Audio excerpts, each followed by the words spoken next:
નમસ્કાર દર્શક મિત્રો, આપ જોઈ રહ્યા છો નિર્માણ ન્યૂઝ ને હું ધ્રુવી ત્રિવેદી આપ સૌનું સ્વાગત કરું છું। સમાચાર પર વિગતવાર નજર કરીએ તે પહેલા આવો નજર કરીએ આદિ મુખ્ય હેડલાઇન્સ પર। રાજ્યમાં કમોસમી વરસાદ બાદ ઠંડીનો ચમકારો, આગામી 48 કલાક સુધી કોલ્ડ વેવની આગાહી।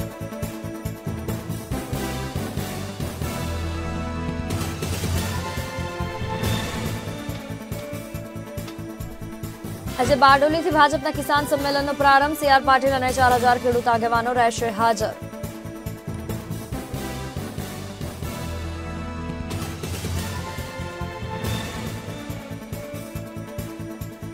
આજ ભારત અને ઓસ્ટ્રેલિયા વચ્ચે પ્રથમ ડે નાઇટ ટેસ્ટ, સવારે 9:30 કલાકે શરૂ થશે મેચ।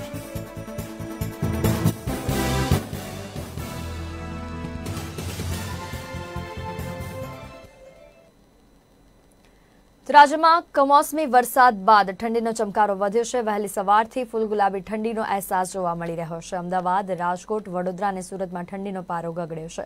ત્યારે હવામાન વિભાગ દ્વારા આવનારા 48 કલાક કોલ્ડવેવની આગાહી કરવામાં આવી છે।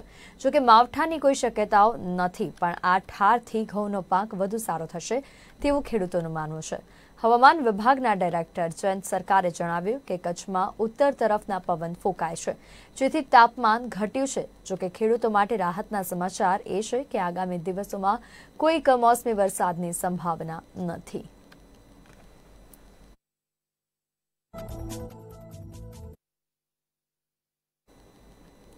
તો આ તરફ કૃષિ કાયદાઓના વિરોધમાં ખેડૂત આંદોલન દિવસે ને દિવસે ઉગ્ર બની રહ્યું છે। ત્યારે ભાજપ હવે કૃષિ કાયદાઓના સમર્થનમાં ખેડૂત સંમેલન સાથે મેદાનમાં આવી ગયું છે। આજથી 3 દિવસ ગુજરાતના વિવિધ ભાગોમાં 10 સ્થળોએ ખેડૂત સંમેલનનું આયોજન કરવામાં આવ્યું છે, જેમાં ભાજપના નેતાઓ ખેડૂતોને કૃષિ કાયદાઓના ફાયદા સમજાવશે। મુખ્યમંત્રી વિજય રૂપાણી દક્ષિણ ગુજરાતમાં, જ્યારે પ્રદેશ ભાજપ પ્રમુખ સીઆર પાટીલ મધ્ય ગુજરાતમાં ખેડૂત સંમેલનમાં હાજરી આપશે।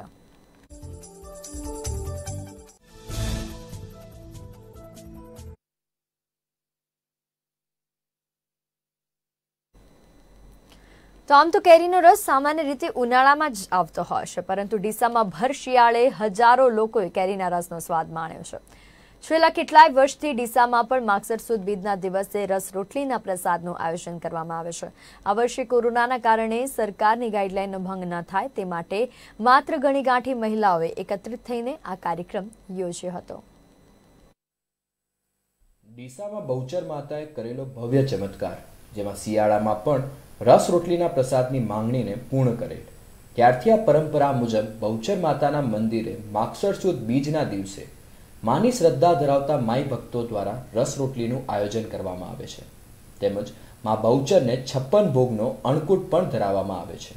જ્યારે ભક્ત વલ્લભ મા બહુચરની શરણે ગયા હતા અને માતાજીએ વલ્લભ ભટ્ટની લાજ રાખવા માટે ભર શિયાળે પણ કેરીનો રસ ઉપલબ્ધ બનાવી આપ્યો હતો। તો આ શ્રદ્ધાથી આજે પણ ડીસામાં મોદી સમાજ જોડાયેલો છે। દર વર્ષે માગસર સુદ બીજના દિવસે માતાજીને કેરીના રસનો ભોગ આપવામાં આવે છે અને ત્યારબાદ તેનું પ્રસાદ તરીકે વિતરણ કરવામાં આવે છે અને મોટી સંખ્યામાં ભક્તો પણ ભર શિયાળે કેરીના રસના પ્રસાદ સ્વરૂપે સ્વાદ માણે છે। આજે માગસર સુદ બીજ છે। આમ તો રસ રોટલી ઉનાળામાં જ મળતો હોય છે, પરંતુ અમારે વલ્લભ ભટ્ટના લીધે અમારા મોદી સમાજે કડકડતી ઠંડીમાં આજે રસ અમે અમદાવાદથી મંગાવીએ છીએ અને અમારી સમાજના દરેક ભાઈ બહેનોને અમે આમંત્રણ આપીએ છીએ।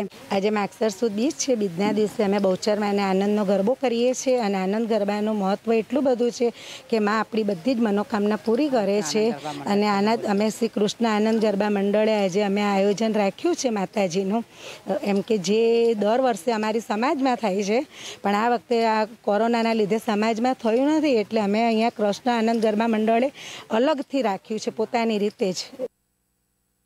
આ ઉપરાંત મોદી સમાજની મહિલાઓ દ્વારા આજના દિવસે આનંદના ગરબાનું આયોજન પણ કરવામાં આવે છે। ત્યારે આજે પણ કોરોના વાયરસની વચ્ચે મહિલાઓ માસ્ક પહેરીને આનંદના ગરબા યોજીને માતાજીની ભક્તિ કરી હતી। તો મોદી સમાજ દ્વારા દર વર્ષે માગસર સુદ બીજના દિવસે હજારો લોકો રસ અને રોટલીનો પ્રસાદ આપવા માટે આવે છે, પરંતુ આ વર્ષે કોરોનાના કારણે સરકારની ગાઈડલાઈનનો ભંગ ના થાય તે માટે માત્ર ગણીગાંઠી મહિલાઓ એકત્રિત થઈને આ કાર્યક્રમ યોજ્યો હતો। હરેશ ઠાકોર, નિર્માણ ન્યૂઝ, ડીસા। તો સુરતના જહાંગીરપુરા વિસ્તારના કોલ સેન્ટરમાં રેડ પાડવામાં આવી. રાંદેર અને જહાંગીરપુર પોલીસ દ્વારા સંયુક્ત રેડ દરમિયાન call centre bogus call centre ઝડપાયું છે. દાંડી કેનાલ રોડ પર આવેલા એક કોમ્પ્લેક્સમાં કોલ સેન્ટર ચલાવવામાં આવતું હતું. પોલીસે 35 લોકોની અટકાયત કરીને આ મામલે વધુ તપાસ હાથ ધરી છે.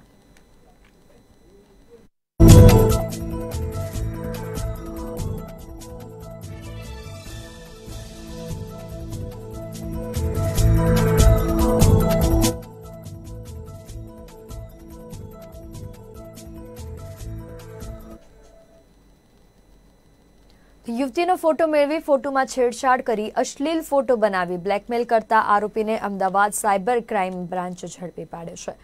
આરોપી યુવતીના એકતરફી પ્રેમમાં હોવાનું સામે આવ્યું છે. જોકે બંને એકબીજાને ઓળખતા પણ નથી, જેથી અન્ય લોકો માટે પણ ચેતવણી સમાન કિસ્સો છે.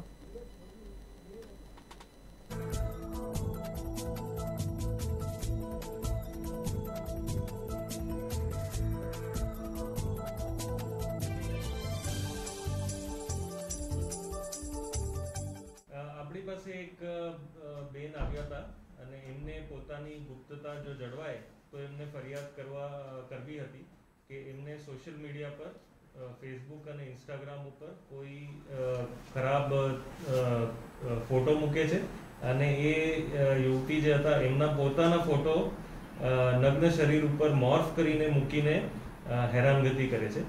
તો આ બાબતે આપણે એમની ગુપ્તતા જાળવી ફરિયાદ નોંધી અને આરોપી છે એને આપણે અરેસ્ટ કર્યો છે. આરોપી 12 પાસ છે અને નાનું મોટું ભણીને એ સિક્યોરિટી ગાર્ડની નોકરી કરતો હતો.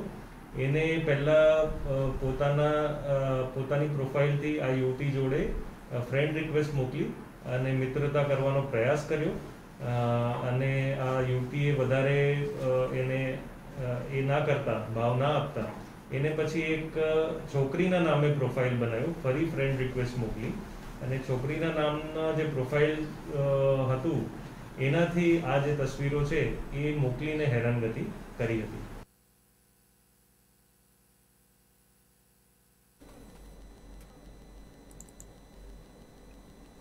તો આજથી ભારત અને ઓસ્ટ્રેલિયા વચ્ચે પ્રથમ ડે નાઇટ મેચ શરૂ થઈ રહી છે. ભારત અને ઓસ્ટ્રેલિયા વચ્ચે આજે પ્રથમ ટેસ્ટ ડે નાઇટ મેચ જે છે તે શરૂ થઈ રહી છે. એડિલેડની અંદર આ મેચ જે છે તે રમાવાની છે. ભારતીય સમય અનુસાર 9:30 કલાકે આ મેચ જે છે તે શરૂ થશે. એડિલેડમાં ગુલાબી બોલ સાથે આ મેચ રમવાની છે. ભારતે ટોસ જીતી લીધો છે અને પ્રથમ બેટિંગ કરવાનો નિર્ણય લીધો છે. મહત્વનું છે કે ગુલાબી બોલમાં ઓસ્ટ્રેલિયાનો દબદબો પહેલાથી જ રહ્યો છે, તો ટીમ કોહલી માટે આ મેચ થોડી પડકારજનક રહેવાની છે. ગુલાબી બોલ ટેસ્ટ મેચમાં ઓસ્ટ્રેલિયાનો દબદબો પહેલાથી જોવા મળે છે. તો ભારત અને ઓસ્ટ્રેલિયા વચ્ચે આજે પ્રથમ ટેસ્ટ મેચ રમાવા જઈ રહી છે. આ ડે નાઇટ ટેસ્ટ મેચની આજે શરૂઆત ભારતીય સમય અનુસાર 9:30 કલાકે થનાર છે. અંગે વધુ વિગત સાથે મારા સ્પોર્ટ્સ એક્સપર્ટ અશોક મિસ્ત્રી જોડાઈ ચૂક્યા છે ફોન લાઈન પર. અશોકજી, આજની આ મેચ ટીમ કોહલી માટે થોડો પડકાર, જો કે ભારતીય ટીમે ટોસ જીત્યો છે. ખેર, જ્યાં સુધી ટેસ્ટ મેચ ને લાગે એવડે કે ત્યાં સુધી સૌથી જૂનામાં જૂનું આ ક્રિકેટનું ફોર્મેટ છે, સૌથી વધારે લોકપ્રિય ફોર્મેટ છે. આ ફોર્મેટ જ લગભગ 150 વર્ષથી રમાતું છે અને હજુ પણ કન્ટિન્યુ છે. એટલું જ લોકપ્રિય છે. ખાસ કરીને ટેસ્ટ મેચની જયારે પણ વાત આવે કે 5 દિવસના ક્રિકેટની વાત આવે, લાંબા દિવસો દરમિયાન ક્રિકેટ રમવાની વાત આવે, એટલે ખાસ કરીને જો ટેસ્ટ મેચ ક્રિકેટને એક ઓરિજિનલ ક્રિકેટ આપણે માનીએ તો એવા ઓરિજિનલ ક્રિકેટની શરૂઆત ઘણા બધા વખત પછી પ્રેક્ષકોની હાજરીમાં થઈ રહી છે. એ એક બહુ જ સારામાં સારી બાબત કહી શકાય. ખેર, આ ડે નાઇટ ક્રિકેટ છે એટલે કે દિવસ અને રાત્રે એમ બંને વખતે રમાશે એ રીતનું ક્રિકેટ છે. પિંક બોલથી રમાવાનું છે એટલે એની સ્પેશિયાલિટીઝ છે. આ બોલની મુવમેન્ટ એક સ્પેશિયલ પ્રકારની મુવમેન્ટ થાય છે, એની ચમક લાંબા સમય સુધી રહે છે અને બોલરોને ફાયદો આપે છે. તે છતાંય જે ટેસ્ટ મેચના ઇન્ગ્રેડિયન્ટ હોવા જોઈએ કે તમારો દિવસો સુધી મેદાન ઉપર ઉભા રહેવાનું છે, તમારું ખરેખર ટેસ્ટ ત્યાં આગળ થાય છે કે કેટલા કલાકો તમે ઉભા રહી શકો છો, કેટલી લાંબી ઇનિંગો રમી શકો છો, કેટલી સતત બોલિંગ કરી શકો છો. એટલે એકચ્યુઅલી જોવા જઈએ તો એક સાચામાં સાચું ક્રિકેટ છે. આજથી આ ક્રિકેટ શરૂ થઈ રહ્યું છે. ફરી એકવાર લોંગ ફોર્મેટનું ક્રિકેટ આપણે જોવા મળશે આપણને. ભારતીય ટીમ ખાસ કરીને મજબૂત એટલા માટે છે કે અત્યારે વિરાટ કોહલી છે એટલે કે પહેલી મેચમાં પછીની મેચોમાં એ પાછું પરત ફરે છે ભારત. ત્યારે કદાચ થોડા ઘણા પડકારો શરૂ થઈ શકે.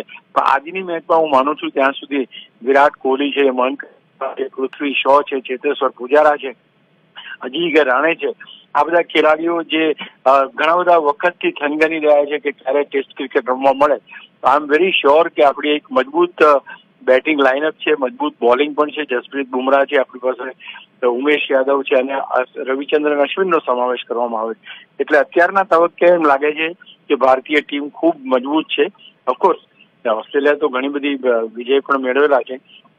જ્યાં સુધી ભારતને લાગે આપણે બાંગ્લાદેશ સામે એક ટેસ્ટ મેચ જે જીત્યા હતા ત્યાર પછીની જો વાત કરીએ તો પિંક બોલ ક્રિકેટથી ક્રિકેટ રમવાનું એ ભારતીય બેટ્સમેનોને પણ સૂટ થાય છે. આજે ખાસ કરીને જો ટેસ્ટિંગ સમય હોય તો વિરાટ કોહલીનો, ખાસ કરીને ચેતેશ્વર પૂજારાનો અને અજિંક્ય રાણેનો છે, કારણ કે આ લોકો ટેસ્ટ મેચ ફોર્મેટમાં પોતાનો દબદબો બનાવી રાખે છે. જી ધ્રુવી. ચોક્કસ અશોકજી, KL રાહુલને આરામ આપવામાં આવ્યો છે, તો આ મેચની અંદર તેની કોઈ અસર જોવા મળશે? ભારતને કોઈ નુકસાન નથી? બેઝિકલી KL રાહુલને એટલા માટે આરામ આપવામાં આવ્યો છે કે વિકેટ કીપર તમારી પાસે વિકેટ કીપર કરતા તમારી પાસે વિકેટ કીપર બેટ્સમેન હોય એટલા માટે રિદ્ધિમાન સાહાનો સમાવેશ કરવામાં આવ્યો છે.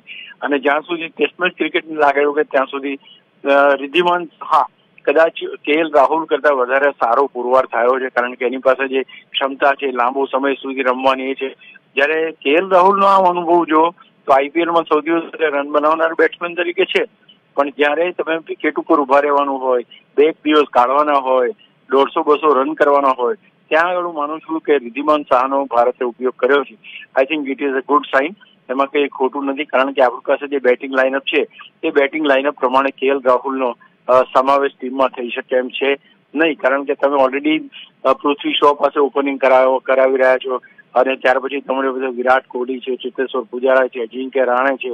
તો આ બધા જે બેટ્સમેનો છે મિડલ ઓર્ડરને મજબૂત, હનુમા વિહારી છે, તો આ બધા બેટ્સમેનોને કારણે KL રાહુલનો સમાવેશ થયો નથી. અને બીજું કે ભારતીય મેનેજમેન્ટે નક્કી કર્યું છે કે ભાઈ ઓપનિંગ કરશે તો પૃથ્વી શો અને મયંક અગ્રવાલ કરશે. એટલે એક એવી વસ્તુ ચોક્કસ હતી કે જો પૃથ્વી શો પાસે ઓપનિંગ કરાવવાનું હોય અને મયંક અગ્રવાલ એનો પાર્ટનર હોય તો KL રાહુલનું ઓપનિંગમાં સ્થાન બનતું નથી. ઓફકોર્સ હનુમા વિહારીની જગ્યાએ કદાચ એને રમાડી શકાય હોત, પણ હું માનું છું કે હનુમા વિહારીને એક સારા ખેલાડી તરીકે લોઅર મિડલ ઓર્ડર બેટ્સમેન તરીકે એને ત્યાં આગળ ઉપયોગ કરાયો છે. હું માનું છું કે એ યોગ્ય છે. જી અશોકજી, આ બધા વચ્ચે રોહિત શર્મા આજે ઓસ્ટ્રેલિયા પહોંચી ગયા છે. ઇજાગ્રસ્ત થયા બાદ તેઓ ઓસ્ટ્રેલિયા પહોંચી ગયા છે, તો ક્યારથી તેઓનો ટીમમાં સમાવેશ થઈ શકે છે ભારતીય ટીમમાં? એ તો ત્રીજી ટેસ્ટ પછીની વાત છે. અત્યારે તો જાણે ત્યાં જશે, ક્વોરન્ટાઇન પીરિયડ છે અત્યારે, એટલે અત્યારે તો કોઈ સવાલ છે નહીં. ઓફકોર્સ વિરાટ કોહલી જશે અને રોહિત શર્મા આવશે, એમાં લગભગ 1 કે 2 ટેસ્ટ મેચો વચ્ચે છે, એટલે ત્રીજી મેચમાં કદાચ ત્રીજી કે ચોથી મેચમાં એનો સમાવેશ થાય એવી શક્યતાઓ દેખાય છે. મોસ્ટલી ત્રીજી મેચમાં થવાની શક્યતા ખરી, કારણ કે ક્વોરન્ટાઇન પીરિયડ છે એટલે ભારતીય ટીમ સાથે ચોક્કસ. ઓફકોર્સ એ બહુ જરૂરી બેટ્સમેન છે, કારણ કે ભારતીય ટેસ્ટ ક્રિકેટ માટે પણ રોહિત શર્માનો અનુભવ જે છે, વિકેટ ઉપર ઉભવાની ક્ષમતા છે, લાંબી ઇનિંગ રમવાની ક્ષમતા છે, એ ક્યાંક કાબિલે તારીફ છે. એટલે એની જરૂર તો ચોક્કસ છે, પણ એ વચગાળાના દરમિયાનની જે મેચો છે અથવા તો 1 કે 2 ટેસ્ટ મેચ જે આવશે એ ટેસ્ટ મેચ ભારતે સારી રીતે રમીને જીતવી પડે, અથવા તો બાકીના ખેલાડીઓએ બધા ભેગા થઈને પ્રયત્ન કરીને ટેસ્ટ મેચને ડ્રો કાઢવી પડે, જેથી કરીને આપણે પરિણામલક્ષી ટેસ્ટ મેચને માણી શકીએ. 4 મેચો છે એની. ચોક્કસ અશોકજી, આપે જે વાત કરી ખૂબ જ સાચી છે કે ઇન બિટવીન જે પણ મેચો છે એમાં વધારે ધ્યાન રાખવું પડશે. ભારતીય ટીમે સચોટતાપૂર્વક રમવું પડશે, સારું પરફોર્મન્સ આપવું પડશે. એ દરમિયાન વિરાટ કોહલી પણ નહીં હોય ને રોહિત શર્મા પણ નહીં હોય, તો કેપ્ટન્સી કોણ સંભાળશે ભારતીય ટીમની? કેપ્ટન્સી તો ખેર અજિંક્ય રાણે છે, એટલે અજિંક્ય રાણે વાઇસ કેપ્ટન છે, એટલે hill B the captain of the team. અને ખાસ કરીને એના ઉપર જવાબદારી આવશે. હવે ખરેખર જોવા જઈએ તો વિરાટ કોહલી અને રોહિત શર્મા વિના પણ ભારતીય ટીમ વિદેશમાં જીતી શકે છે એ બતાવવાનો સૌથી મોટો મોકો ભારતીય ટીમના ખેલાડીઓને મળ્યો છે. એટલે આ એક ગોલ્ડન ઓપોર્ચ્યુનિટી છે. ગઈકાલે સુનિલ ગાવસ્કરે બહુ સરસ કહ્યું છે કે ભલે કોઈ ના હોય તે છતાંય ભારતીય ટીમ ઓસ્ટ્રેલિયાને હરાવશે. તો આ કોન્ફિડન્સ લેવલ જે તૈયાર થયું છે, એ કોન્ફિડન્સ લેવલ તૈયાર થયું છે ભારતની બેટિંગ ડેપ્થથી, ભારતના બેટ્સમેનોથી. માત્ર વિરાટ કોહલી, રોહિત શર્મા એ ભારતીય ક્રિકેટ નથી, એ સિવાય પણ ભારતીય ક્રિકેટ એટલું મજબૂત છે કે જે એક ટેસ્ટ મેચ જીતી શકે છે અને ઓસ્ટ્રેલિયાને પરાભય આપી શકે છે. એટલે હું માનું છું ત્યાં સુધી અત્યારે આપણે જે જોવાનું છે, ખાલી કોહલી નથી એટલે આસમાન તૂટી પડવાનું હું એમ નથી માનતો, કારણ કે નવા ખેલાડીઓ જે છે એની જગ્યાએ જે આવવાના છે એ પણ એટલા જ થનગની રહ્યા છે કે એક શાનદાર રીતે એ લોકો ટેસ્ટ મેચની શરૂઆત કરે, અને એ પણ ઓસ્ટ્રેલિયામાં, કે જે રાતોરાત તમે હીરો બની શકો છો. જી ડેફિનેટલી. એટલે યુવા ખેલાડીઓ માટે એક તક છે. આ તકનો જો તે સારી રીતે લાભ લઈ લેશે ને તો એની સફળતા ટીમના પરફોર્મન્સ પર પણ જોવા મળી શકે છે. અશોકજી, જે પ્રમાણે આજની મેચની વાત કરીએ તો ખાસ કરીને ભારતીય ટીમે ટોસ જીતી લીધો છે અને પ્રથમ બેટિંગ કરવાનો નિર્ણય લીધો છે, તો આ બધા વચ્ચે એ વાત પણ એટલી જ મહત્વની બની રહે કે આ બોલની અંદર ગુલાબી બોલમાં ઓસ્ટ્રેલિયાનો દબદબો પહેલાથી જ રહ્યો છે, તો ભારતીય ટીમે જીત માટે શું કરી શકાય? આજની આ મેચ માટે શું ધ્યાનમાં રાખવું પડશે? બેઝિકલી તમારી પાસે એક શરૂઆતનો જે કલાક છે એ બહુ મહત્વનો હોય છે. એમાં બોલ ઉપર શાઇનિંગ પણ વધારે હોય છે, અને બોલની લેટરલ મૂવમેન્ટ, એટલે after pitching the ball moves in and out. એટલે આ શરૂઆતનો જે 1 કલાકનો સમય છે, શરૂઆતનો 1 કલાકનો સમય શાંતિથી ભારતીય ખેલાડીઓ કાઢવાનો, કારણ તો ટેસ્ટ મેચ છે, તમારી પાસે ઘણો આખો સમય પડ્યો છે તમારે રમવા માટે. એટલે શરૂઆતના જે 1-2 કલાક તમે સારી રીતે રમો છો, અને બોલને મેન્ડલિંગ બરાબર કરીને જો તમે રન બનાવી શકો છો, અને 1.5-2 કલાક પછી તો then pitch would be easy for playing. એટલે ત્યાર પછી, અને બીજું કે મયંક અગ્રવાલ અને ઇવન પૃથ્વી શો, આ બંને ઓન ધ અપ રમવામાં બહુ જ માહિર ખેલાડીઓ છે. અને જેમ આપણે જોઈએ છે કે સચિન તેંડુલકરનો એક બીજું પ્રકાર કહી શકાય એવો એ પ્રકાર છે પૃથ્વી શો. એટલે હું માનું છું કે એની પાસેથી ઘણી બધી અપેક્ષાઓ છે. એટલે જો 1-2 કલાક શરૂઆતના આપણી પાસે જો સારી રીતે લોકો કાઢી શકે છે, તો આગળ ઉપર દિવસ દરમિયાન વિકેટ રમવા માટે ઇઝી થશે.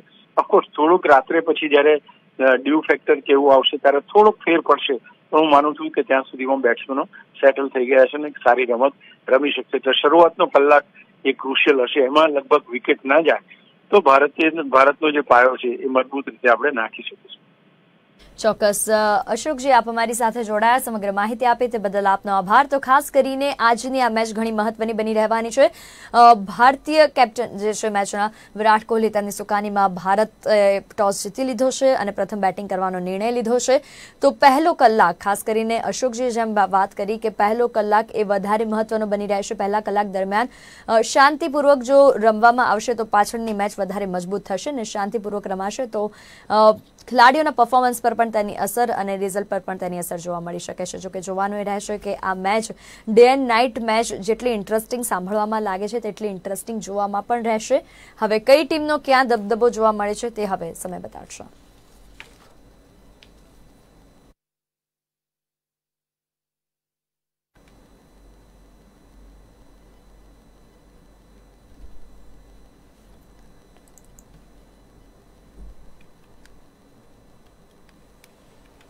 તો કોરોના મહામારીને લઈને નાના બંદરો પર માછીમારો મુશ્કેલીમાં મુકાયા છે. ફિશ એક્સપોર્ટના લઈને નાના બંદર પરથી માછલીની ખરીદી બંધ છે.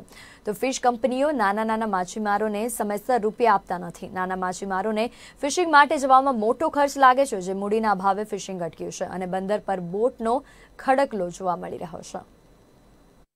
આ દ્રશ્યો છે ગીર સોમનાથ જિલ્લાના સૂત્રાપાડા બંદરના, જ્યાં 7,000 જેટલા માછીમારો વસવાટ કરે છે અને 400 જેટલી નાની મોટી બોટ આવેલી છે. આ તમામ લોકોનો મુખ્ય વ્યવસાય માછીમારી જ છે, પરંતુ પહેલા ગયા વર્ષે વાયુ અને મહનામના વાવાઝોડાને કારણે સિઝન નિષ્ફળ ગઈ અને ચાલુ વર્ષે વૈશ્વિક મહામારી કોરોનાને કારણે મોટા ફિશ કંપનીઓના નાણાં વિદેશમાં રોકાઈ જતા હવે નાના માછીમારોને રૂપિયા ન મળતા મુશ્કેલીમાં મુકાયા છે.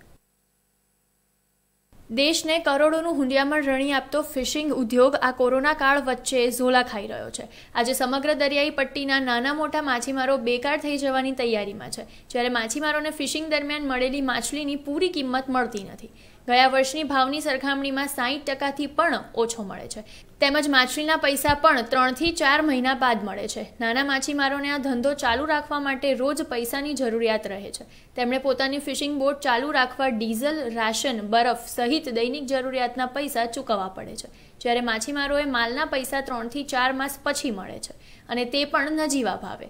જ્યારે એક્સપોર્ટ કંપનીને રજૂઆત કરતા તેઓનો જવાબ એવો મળે છે કે માલ વિદેશોમાં પૂરતા પ્રમાણમાં એક્સપોર્ટ થતો નથી અને પેમેન્ટ પણ મળતું નથી, જેથી આ પરિસ્થિતિનો સામનો કરવો પડે છે. જો આવી જ પરિસ્થિતિ લાંબો સમય ચાલુ રહેશે તો આ ઉદ્યોગો સંપૂર્ણ ભાંગી પડશે. માછીમારોની સમસ્યા અત્યારે આ આખો જો ફિશ ઉદ્યોગ છે એ લગભગ ભંગારને આરે જઈ રહ્યો છે. એક્સપોર્ટ કંપનીઓને જે માલ સપ્લાય કરીએ છીએ એ કંપનીઓવાળા 50% પણ કિંમત આપતા નથી ગયા વર્ષના પ્રમાણમાં. પ્લસ એમનું જે પેમેન્ટ હોય છે એ પેમેન્ટ પણ 3 મહિને કે 4 મહિને લોકો આપે છે, જ્યારે આજના માછીમારોને દરરોજ પેટ્રોલ, ડીઝલ, બરફ, રેસ્ટિંગ માટે દૈનિક જરૂરિયાત પૈસાની રહી છે. જો આનું પેમેન્ટ એટલું બધું લેટ આવશે તો આ માછીમાર પોતાની પાસે એટલી મૂડી નથી કે ધંધો ચાલુ રાખી શકશે. એટલે ન છૂટકે બધાને બેકાર એવું પડે છે ને આપણને દેખાય છે અત્યારે કે તમામ હોડીઓ ઉપર પડી છે. આ જ પરિસ્થિતિ ચાલુ રહેશે અને સરકારશ્રી આમાં જો કોઈ અંગત રસ લઈને દખલગીરી નહીં કરે તો આ માછીમાર ઉદ્યોગ જે સરકારને કરોડો રૂપિયા હુંડિયામણ કમાવીને આપે છે એ ભાંગી જશે, તૂટી જશે અને સમસ્ત લોકો આની ઉપર જે લોકો આધારિત છે, જેની રોજગારી ચાલે છે, બધા જ લોકો બેકાર બની જશે. માછીમારનો ધંધો તો કરીએ છતાં પણ અમને પૂરતો મહેનત નથી મળતી, બરાબર. અને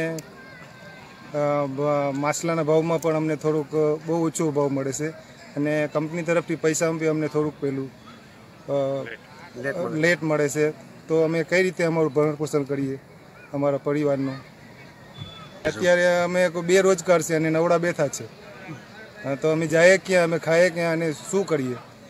અમને એનો જવાબ માંગ છે. અમને વ્યવસ્થિત માછલાનો ભાવ મળે અને પૈસા વ્યવસ્થિત ટાઈમસર મળે તો વધારે સારું. ને હમણાં તો હોડી બધી બંધ છે કેમ કે કંપનીઓવાળા પૈસા કાપતા નગરીકમાં, એટલે સરકાર આના માટે કંઈક જવાબદારી લે વધારે તો હોડી શરૂ થાય એમ છે.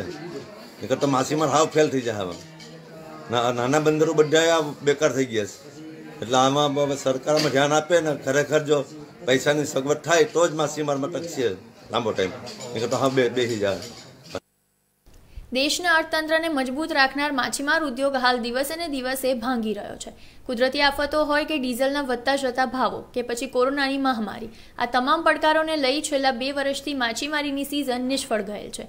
ત્યારે માછીમારોના હિત માટે સરકારમાં યોગ્ય રજૂઆત કરી માછીમારને સહાય આપી કપરી પરિસ્થિતિથી બહાર લાવવો ખૂબ જ જરૂરી છે.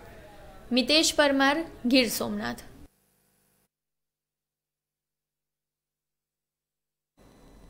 તો આ તરફ સુરતના ચોક બજાર ખાતે આવેલા ઐતિહાસિક કિલ્લાનું હાલમાં રિનોવેશન ચાલી રહ્યું છે, જેના કારણે તાપીના તટ પર અસહ્ય ગંદકી જોવા મળી રહી છે.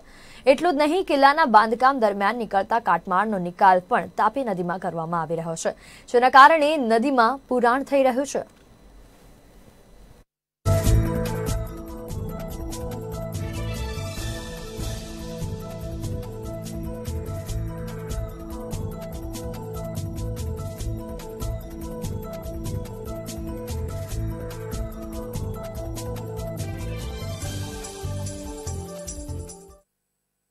દર્શક મિત્રો, સુરત શહેરની તાપી નદીના કિનારે આપણે ઊભા છીએ. સુરત શહેરની તાપી નદી એટલે સુરત શહેરની જીવાદોરી, દક્ષિણ ગુજરાતની જીવાદોરી, જે સમગ્ર સુરત સહિત આસપાસના અનેક ખેડૂતો માટે પણ પાણીની જે જરૂરિયાત છે તે પૂરી પાડે છે. પણ છેલ્લા 3 થી 4 વર્ષોથી જે રીતે તાપી શુદ્ધિકરણના નામે જે ધતિંગ થઈ રહ્યા છે, કહી શકાય કે તે કામગીરી સ્થળ પર નથી દેખાતી અને એમાં જે પ્રદૂષણ રોકવાની વાત છે તે પણ પોકળ સાબિત થઈ રહી છે. હાલ આપણે સુરત શહેરના ચોક બજાર કિલ્લા નજીક ઊભા છે. આપ જોઈ શકો છો મારી પાછળ ચોક બજારનો આ કિલ્લો છે જેનું રિનોવેશન ચાલી રહ્યું છે.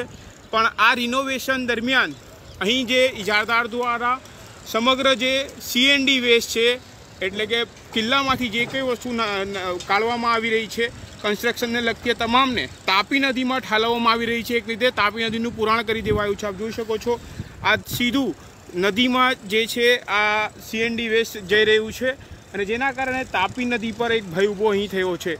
જે રીતે આ સમગ્ર કામગીરી કરવાની હોય તે એક ખાસ મોનિટરિંગ રાખવાનું હોય, આ તમામ જે વેસ્ટ છે તેને લઈને યોગ્ય સ્થળે નિકાલ કરવાનો હોય. પણ હાલ અહીં આ તાપી નદીના જે ચોક બજાર કિલ્લાનું જે ઇજારદાર છે તેના દ્વારા સમગ્ર જે છે વેસ્ટેજ છે તેને આપ જોઈ શકો છો તાપીના કિનારે ઠાલવી દેવામાં આવ્યો છે. અને આ માટે જો જે પણ તાપી શુદ્ધિકરણને લગતા અધિકારીઓ હોય, ખાસ કરીને ડ્રેનેજ વિભાગના જે પણ અધિકારીઓ હોય, તમામે અહીં સ્થળ વિઝિટ લેવાની જરૂર છે. જેમ અમે અહીં સ્થળ વિઝિટ લીધી છે, જો અહીં સ્થળ વિઝિટ લે તો ખબર પડે કે કઈ પ્રકારની પરિસ્થિતિ છે અને ચોક્કસપણે આ અંતર્ગત કાર્યવાહીની જરૂર છે. કેમેરામેન અલમાસ ખાન સાથે કાદિર શેખ, સુરત. પાટણ પંથકમાં છેલ્લા કેટલાય દિવસથી વાતાવરણમાં પલટો આવતા વાદળછાયું વાતાવરણ સર્જાયું હતું, જેના કારણે ફુલાવરના પાકને નુકસાન થવા પામ્યું છે, જેથી શાકભાજી પકવતા ખેડૂતો ચિંતામાં મુકાયા છે.